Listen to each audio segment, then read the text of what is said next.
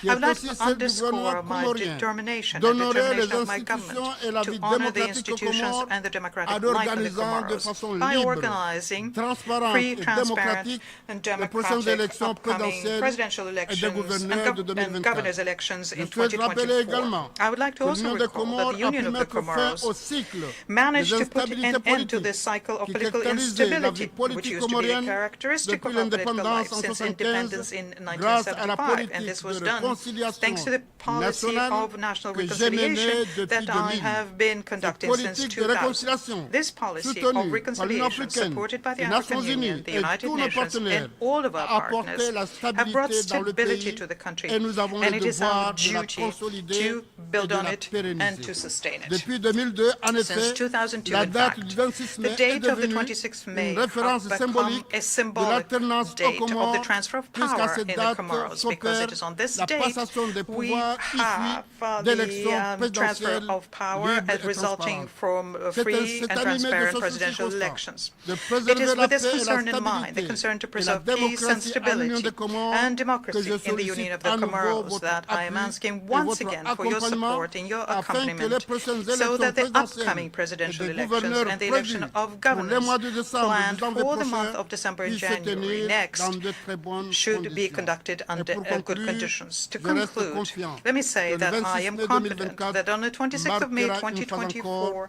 we la will maturité once again politique celebrate the des political Comoriennes, maturity des Comoriens, of the et que people la of the cérémonie Comoros, and that the d'investiture inauguration du prochain ceremony président de of l'Union the des next Comores president of the Union of the symbolisera Comoros l'ancrage will et symbolize la the force deep de la rootedness and the démocratie comorienne. strength of Je vous our remercie. democracy. I thank you.